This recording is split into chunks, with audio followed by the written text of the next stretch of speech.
Hello dear student, welcome to Eklavya the Magic of Education.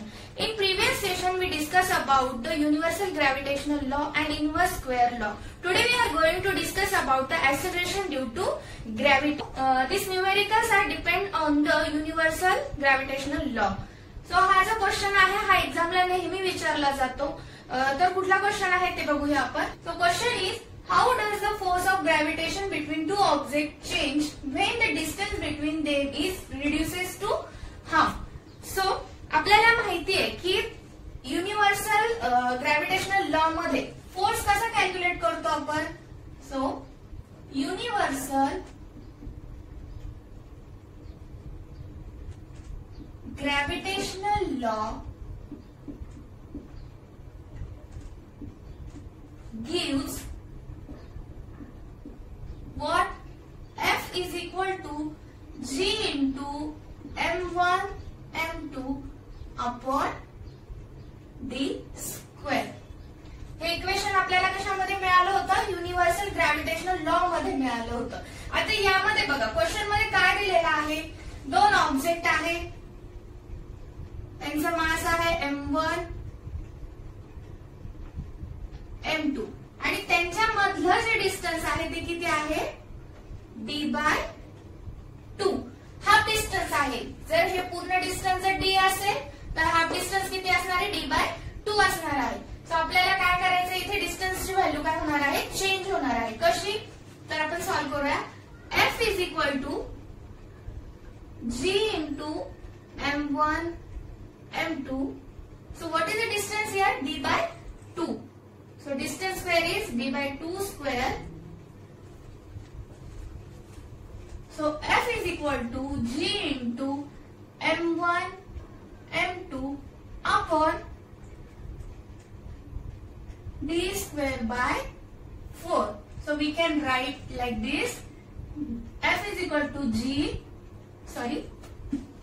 F is equal to 4G M1 M2 upon D square. जर आपण 4 साइडला ठेवला तर ही G value आहे ही म्हणजेच काय आहे, F आहे. याला आपण F डॅश म्हणूया. सो ही व्हॅल्यू म्हणजे काय, F. So we can write F dash is equal to 4 into F. This is the answer of this question.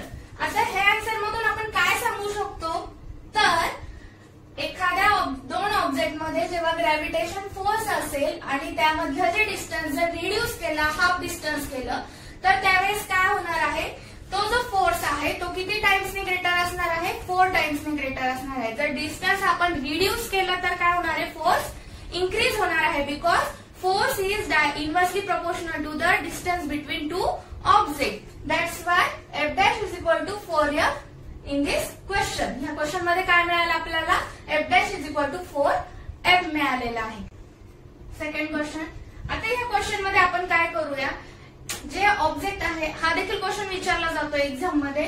तो क्वेश्चन असा आहे, how does the force of gravitation between two object changes when the mass of any object is double. जर एक object आहे त्याचं मास जर आपण double केलं तर त्याचा फोर्स वरती काय इफेक्ट होईल हे आपल्याला काढायचं आहे. सो इथे डायरेक्ट सॉल्व्ह करतो, क्वेश्चन राईट करत नाही. जर एक ऑब्जेक्ट आहे त्याचं मास आपण 2m घेतलं, डबल केलं, सेकंड ऑब्जेक्टचा ऍज इट इज ठेवला M2, त्याच्यातलं डिस्टन्स आहे D. आता फोर्स काय असणार आहे इथे, फोर्स इज इक्वल टू, हे first equation as it is consider करायचं आपल्याला. Universal gravitational law gives F is equal to G M1 M2 upon D square. So here we have to write F dash is equal to G into mass of first object into mass of second object upon distance square D square. So F is equal to 2 into G M1 M2 upon D square. So we can write F dash is equal to 2 into F. So इथे काय होणार आहे, जर मास increase केलं तर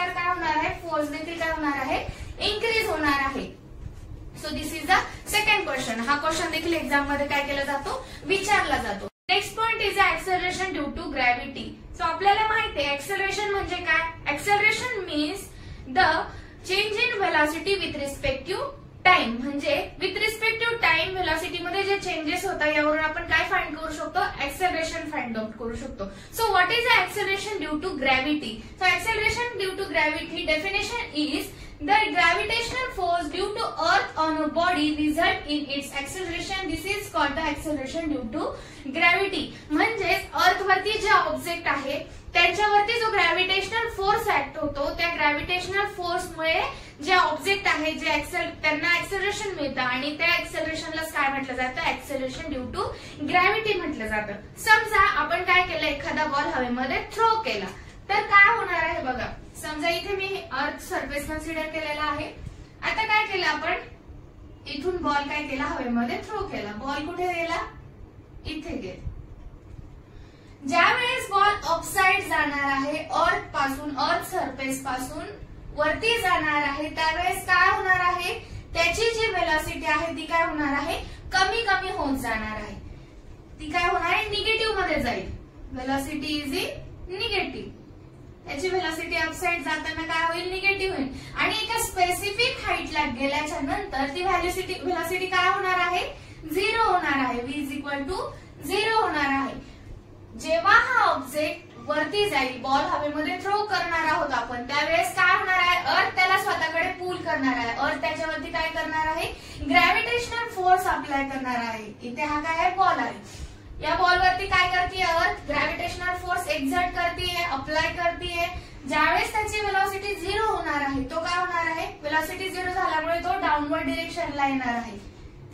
due to gravitational force तो काय येणार आहे, डाऊनवर्ड डिरेक्शनला येणार आहे. ज्यावेळेस तो डाऊनवर्ड डिरेक्शनला येणार आहे त्यावेळेस त्याची व्हेलॉसिटी काय असेल, पॉझिटिव्ह असेल. सो इथे बघा आपल्याला आधी जी व्हेलॉसिटी होती अपसाइड जाताना काय झाली, निगेटिव्ह झाली. डाऊन साइड येताना ती काय झाली, पॉझिटिव्ह झाली. म्हणजेच इथे आपल्याला काय बघायला मिळतं, व्हेलॉसिटी मध्ये चेंजेस बघायला मिळतात.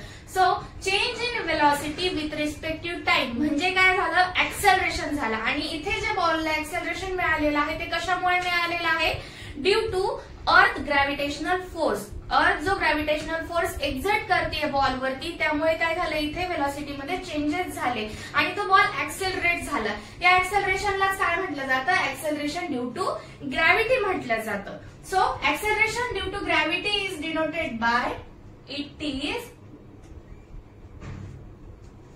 Denoted by small letter G. G ह्या लेटरने काय केलं जातं, ऍक्सेलरेशन ड्यू टू ग्रॅव्हिटी ही डिनोट केली जाते. आणि ह्याची जी व्हॅल्यू आहे, ह्या जी ची जी व्हॅल्यू आहे ती किती आहे, 9.8 metre per second square. Metre per second square हे कशाचं युनिट आहे, ऍक्सेलरेशनचं युनिट आहे. G is a acceleration due to gravity. So we can write the unit of acceleration due to gravity metre per second square and the value of G is 9.8. So ही G value आहे आता 9.8 ही constant value आहे. ही value कशी मिळाली याचं एक छोटंसं derivation आहे. हे जास्ती करून एक्झाम मध्ये विचारलं जात नाही, बट जर विचारलंच तर तुम्हाला ते माहिती असायला हवं. त्यासाठी आपण ते डेरिव्हेशन देखील बघणार आहे. So next topic is the value of G on the earth surface. We all know the law of gravitation gives law of gravitation gives law of gravitation means universal gravitational law gives F is equal to G into m1 m2 by d square. So this is the equation number 1 and Newton's second law of motion, Newton's second law of motion, Newton's second law of motion gives F is equal to mass into acceleration. This is the equation number 2. now we have to consider the object which is in under the influence of the gravity. आता काय करायचं आपल्याला इथे एक object आहे तो काय आहे अर्थच्या ग्रॅव्हिटीच्या इन्फ्लुएन्स मध्ये आहे. इथे काय आहे अर्थ सरफेस, इथे एखादा ऑब्जेक्ट आहे. सो हे जे डिस्टन्स आहे हे आपण आर कन्सिडर करणार आहोत.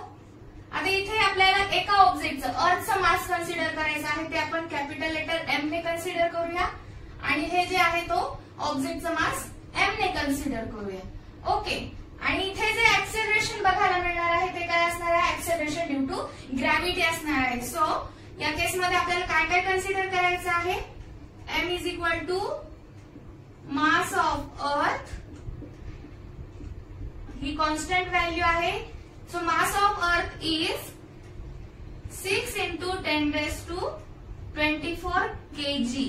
This is the mass of earth and r is the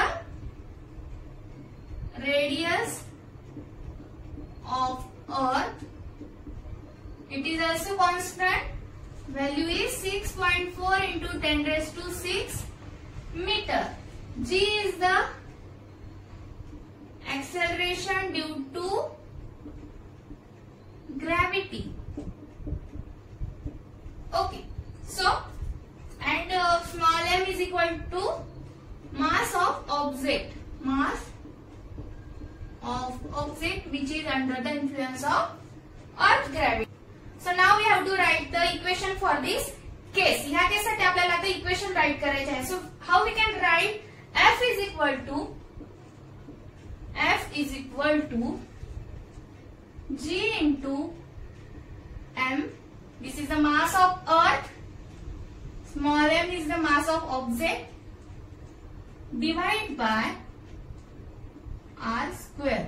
R square means radius of the earth. This is the equation number 3.